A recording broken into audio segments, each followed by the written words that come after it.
ফরিদপুরের সদরপুর উপজেলার দুর্গম চরাঞ্চলের ৯টি প্রাথমিক বিদ্যালয়, যেখানে শিক্ষার আলো ছড়ানোর কথা সেখানে বিরাজ করছে চরম নৈরাজ্য। শিক্ষক শিক্ষার্থীর অভাবে ক্লাসরুমগুলো এখন প্রায় বন্ধ, এমনকি কিছু বিদ্যালয়কে ব্যবহার করা হচ্ছে আবাসিক হোটেল হিসেবে। শিক্ষা প্রতিষ্ঠানগুলোর এমন বেহাল দশা ভবিষ্যৎ প্রজন্মকে ঠেলে দিচ্ছে অন্ধকারের দিকে। পদ্মা নদী বেষ্টিত দিয়ারা নারিকেলবাড়িয়া ইউনিয়নের ৯টি প্রাথমিক বিদ্যালয়ে চলছে এক অলিখিত ছুটি। সরজমিনে গিয়ে দেখা যায় কোথাও শিক্ষক আছে তবে নেই শিক্ষার্থী, আবার কোথাও শিক্ষার্থী থাকলেও অনুপস্থিত শিক্ষক। কাগজে কলমে বিদ্যালয়গুলো চালু থাকলেও বাস্তবে শ্রেণীকক্ষে পাঠদান প্রায় বন্ধ।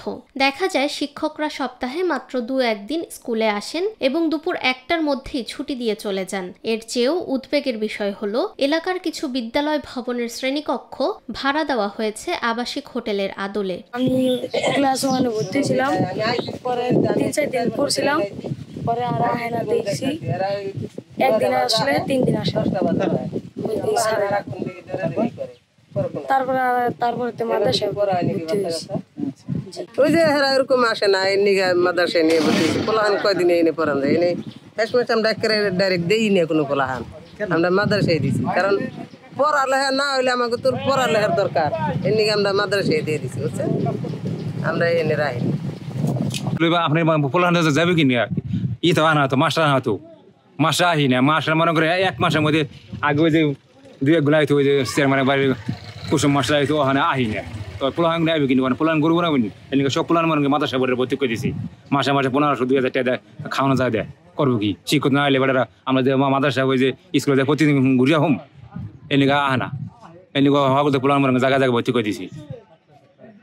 কেন যায় যে শিক্ষক যদি স্কুলে না থাকে, সেই স্কুলে কোনোদিন ছাত্র থাকে? আর যে স্কুলে যদি ই থাকে না, স্কুল চালু হয়ে গেছে, পোলাহানের বাপ মাও কই বুঝেন স্কুলে যা লেখাপড়া কর, বাধ্য হয়ে আসবো। মাস্টার যদি না থাকে ছেলে মানে আমার ঘোড়ার গাছ কাটবে। এই দিয়ারা নাটুল বেড়া দিকে করা স্কুল আছে, একটা স্কুল মাস্টার ঠিক মতো না, আর ঠিক কোনো ডিগ্রি হয় না। আমাদের চরের স্কুলগুলো ছাত্রছাত্রী না থাকার পিছনে অন্যতম 2টা কারণ। প্রথমত যে কারণটা সেটা হলো এখানে যারা শিক্ষক নিয়োগ আছে অধিকাংশ শিক্ষকগুলোই উপস্থিত হয় না দৈনিক। দেখা যায় মাসে একবার, কেউ বছরেও 2-1 বার আসে, এরকম অবস্থা, যার কারণে নিয়মিত ছাত্রছাত্রীও আসে না, পড়ালেখা কেন হয় না। অন্যদিকে চরাঞ্চলের কর্মরত শিক্ষকরা তাদের অনুপস্থিতির অজুহাত হিসেবে যাতায়াত সমস্যার কথা তুলে ধরেছেন।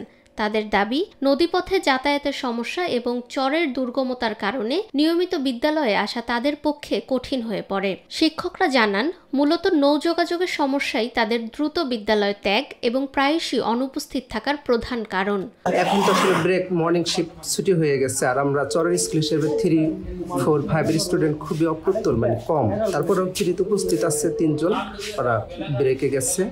তারপর নামাজের বিরতি আমরা আসছি এখন, দেন হলো 4, 5 এর স্টুডেন্ট উপস্থিত আজকে নাই। এখানে বিভিন্ন পারিপার্শ্বিক অবস্থার জন্য আমাদেরকে বিদ্যালয়ে নিয়মিত উপস্থিত করতে পারি না, এটা আমাদের যেমন ব্যর্থতা। সেটা ওই পারিপার্শ্বিক অবস্থা হচ্ছে স্কুল 4, 5 এ এই উপযোগী শিক্ষার্থীর সংখ্যা খুবই কম। এখানে কেন কম সেটা অর্থনৈতিক অবস্থার জন্য হতে পারে, বা আদার্স অন্য বিভিন্ন কারণ হতে পারে। এটা হলো 2টা, আমরা আসি উপর থেকে আসার কারণে আমরা 2টার মধ্যেই স্টুডেন্টদের অনেক সময় ছেড়ে দিই আমাদের যাওয়ার জন্য। অনেক সময় ট্রলার পাওয়া যায় না, ওরা ট্রলার থাকতেছে না নদীর ঘাটে, যেন যাইতে আবার 1 ঘন্টা লাগে নদীর ঘাটে যাইতে, 3টা বাজে যাইতে, 3টার পর গেলে বাড়ি পৌঁছাইতে আমাদের সন্ধ্যা হয়ে যায়। শিক্ষক তো আমরা প্রতিদিনই থাকি স্যার, আর আমি এই জায়গায় স্থায়ী, আর ওই 2 জন শিক্ষক আসে উপর থেকে। আবহাওয়া খারাপ না থাকলে তারা প্রতিদিনই আসে স্যার, আবহাওয়ার কারণে একটু হয়তো এলোমেলো হয়। শিক্ষাতে জড়িয়ে পড়ার কারণে যে করোনা, বিগত কয়েক বছর আগে করোনা ছিল, করোনার থাকার কারণে বিভিন্ন গ্রামে গ্রামে মাদ্রাসার হওয়ার কারণে ছাত্রছাত্রী ওদের কিছু চলে গেছে। বিদ্যালয়ের এই করুণ দশা এবং শ্রেণীকক্ষ ভাড়া দেওয়ার মতো গুরুতর অনিয়মের বিষয়ে অবশেষে প্রশাসনিক পদক্ষেপের কথা জানিয়েছেন উপজেলা প্রাথমিক শিক্ষা কর্মকর্তা।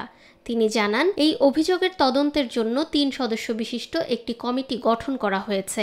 তো এই বিষয়টা নিয়ে আমি আমার ঊর্ধ্বতন কর্তৃপক্ষের সাথে আলাপ করেছি। আমি সংশ্লিষ্ট ইউনিয়ন পরিষদ চেয়ারম্যান মহোদয়ের সাথে কথা হয়েছে, আমার ইউনিয়ন স্যারের সাথে কথা হয়েছে, আর আমরা 6 তারিখে এদেরকে একটু ডেকেছি যে আমাদের একটা প্রোগ্রাম আছে, যে সেই প্রোগ্রামের মধ্যে আমরা তাদের সাথে কথা বলবো। আরও এই যে অভিযোগটা পেয়েছি এর উপর আমি তদন্ত কমিটি গঠন করেছি, আমার একজন অফিসারকে আহ্বায়ক করে। যে 3 সদস্য বিশিষ্ট একটা তদন্ত কমিটি, তারা তদন্ত করে প্রতিবেদন দেবেন, সেটার মোতাবেক আমি ব্যবস্থা নেব।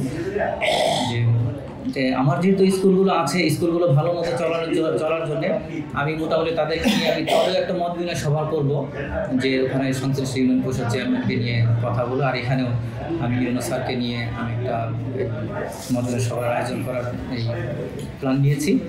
এইভাবে মোটামুটি আমি চাই যে আমার স্কুলগুলো ভালো মতো চলুক, চরের শিক্ষার্থীগুলো যাতে নাকি সুনাগরিক হিসেবে গড়ে ওঠে, আমার স্কুলগুলো যদি ভালোভাবে চলে, এর জন্য আমি সর্বাত্মক এই নিয়ম অনুসারে আমি সর্বপ্রকার ব্যবস্থা নেব ইনশাআল্লাহ।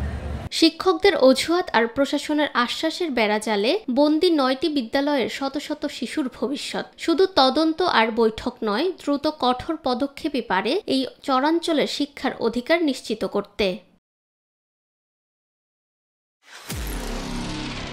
নিরপেক্ষ, সত্য প্রকাশে আপোষহীন।